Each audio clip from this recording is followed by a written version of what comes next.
నీ యొక్క స్వరూపం నీకు తెలుసా? నీ యొక్క స్వరూపం ఒక సాక్షి స్వరూపం అని. నీ యొక్క స్వరూపం ఏ సంగత్వము లేనటువంటి స్వరూపం. నువ్వు ఏ సంగత్వము లేనివాడవు, ఏ కర్తృత్వము లేనివాడవు, ఏ భోక్తృత్వము లేనివాడవు, ఏ దోషాలు ఏ మలినాలు లేనటువంటి వాడివి. నువ్వు ఏ బంధము లేనివాడవు, నిత్య ముక్తుడివి అని తెలుసుకో అనేటువంటి ఎపిసోడ్లో ఈరోజు నువ్వు సాక్షిగా ఉండాలి, గమనించేవాడిలాగా జస్ట్ అన్నిటినీ నీ మనోదేహాల్లో జరిగే ద్వంద్వాల్ని కర్మల్ని చూచేవాడిలాగా ఉంటే నీ వాటి ప్రభావం ఏమీ ఉండదు, నీవు నిత్య ముక్తుడిగానే ఉంటావు అని నేను చెప్పిన తర్వాత సాక్షితత్వం అంటే మన అంతరంగం ఎప్పుడూ కూడా గాఢ సముద్రపు లోతుల్లో ఉన్న ఒక నిశ్చల నీరవ నిర్వాణ స్థితిలోనే, అంటే ఏ అలలు లేని ప్రశాంత స్థితిలో ఉండటం సాక్షితత్వం అంటే తిరిగి మరలా అలల్లోకి వచ్చేసి ఈ అలల్లో ద్వంద్వాలతో తాదాత్మ్యంతో ఉండకూడదు. ఓకేనా? గాఢ సముద్రపు లోతుల్లో నుంచి అలల్ని గమనిస్తున్నట్లు మన జీవితం ఉంటుంది. అంతరంగం ఎప్పుడూ ఒక నిశ్చల నీరవ ప్రశాంత స్థితిలోనే ఉంటుంది. కానీ మనోదేహాల్లో జరిగే కర్మల్ని అలల్ని గమనిస్తున్నట్లుగా ఉంటుంది. అన్నీ మన మనసులో జరిగేవే. మనసుంటే ఇవన్నీ ఉన్నాయి, మనసు లేకపోతే ఏమీ లేవు. గాఢ నిద్రలో మనసు లేదు కాబట్టి ఏమీ లేవు, మేల్కోగానే మనసు వచ్చింది కాబట్టి అన్నీ ఉన్నాయి. దీనికి ముండకోపనిషత్తులో రెండు పక్షుల కథ ద్వారా సాక్షితత్వం చెప్తారు మనకి. ఒక చెట్టు పైన రెండు పక్షులు ఉంటాయి. క్రింద పక్షి చేదు ఫలాలు దొరికితే వాటిని తీపి ఫలాలు దొరికితే వాటిని తింటూ ఉంటుంది క్రింద పక్షి. అంటే మనలోని మనోదేహాలతో తాదాత్మ్యత చెంది జీవిత ఫలాలను అనుభవించే జీవత్వము క్రింది పక్షి. పైన ఉన్న పక్షి ఏమో కేవలం క్రింద పక్షిని చూస్తూ ఉంటుంది. క్రింద పక్షి దొరికిన ఫలాలను తింటూ ఉంటుంది.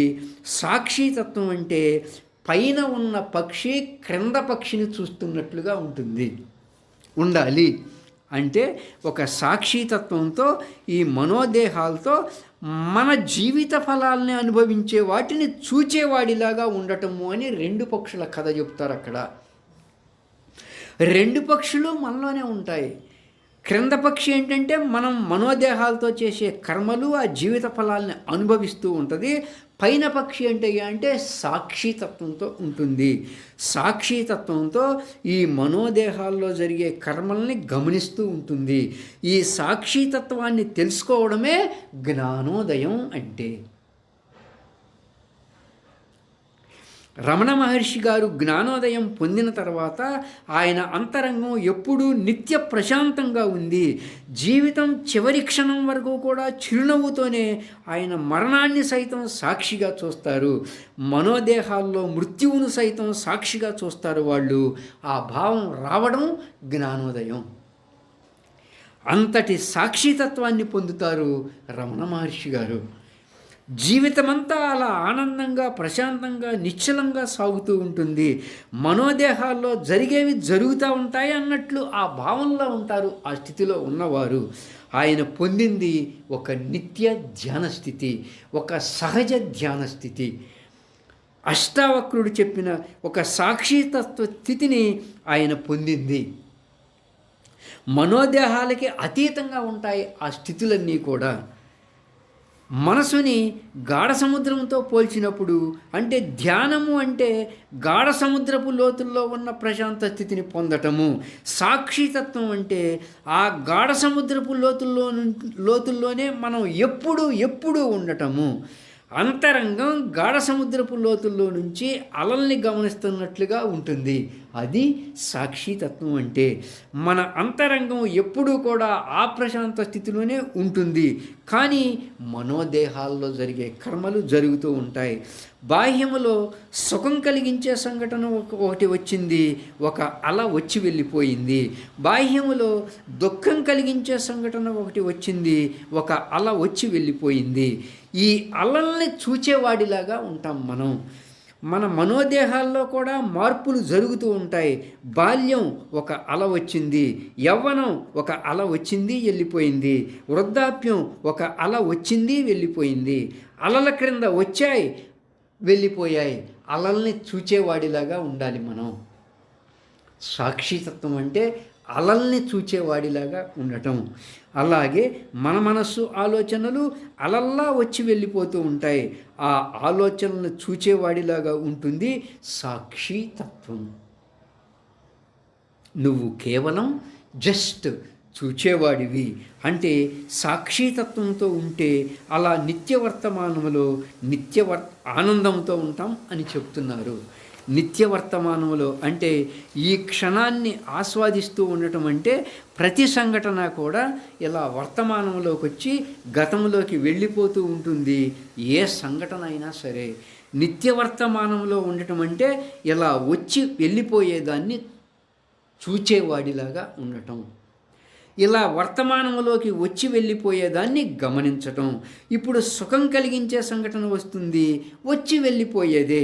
దుఃఖం కలిగించే సంఘటన వస్తుంది, వచ్చి వెళ్ళిపోయేదే. ప్రతి సంఘటన కూడా వచ్చి వెళ్ళిపోయేదే అన్నట్లు తీసుకోవాలి. అది వర్తమానంలో ఉండటం అంటే. కానీ మనం అలా తీసుకోము. ఏం చేస్తామంటే దుఃఖం కలిగించే సంఘటన వస్తుంది, దాన్ని వెళ్ళనివ్వము. అది వచ్చి వెళ్ళిపోయేది, కానీ మనం వెళ్ళనివ్వం. ఆ దుఃఖం కలిగించే సంఘటన పట్టుకొని జీవితాంతం దాన్ని మోస్తూ ఉంటాం.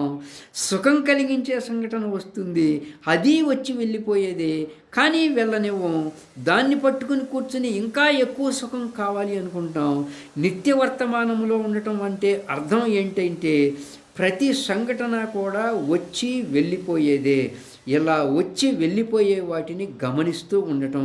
అందుకే ద్వంద్వాల్లో రెండింటినీ కూడా మనం అట్టి పెట్టుకోకూడదు. కాబట్టి మై డియర్ ఫ్రెండ్స్, ఈ విషయాలు ద్వంద్వాల్లా ఉంటాయి, వాటిని అట్టి పెట్టుకోవద్దు. అవి వచ్చి వెళ్ళిపోయేవే అన్నట్లు చూడు. అదే నిత్యవర్తమానములో ఉండటం అంటే. అలా నిత్యవర్తమానంలో అంటే ఇలా వచ్చి వెళ్ళిపోయేదాన్ని వెళ్ళకుండా పట్టుకొని కూర్చోవడం. అలా కాకుండా నిత్యవర్తమానంలో ఉంటూ ఒక సాక్షితత్వంతో నీ మనోదేహాల్ని గమనించేవాడిలాగా ఉంటే నీకు ఏ బంధము ఉండదు. నిత్యముక్తుడుగా సాక్షి స్వరూప స్థితిలో ఉంటావు.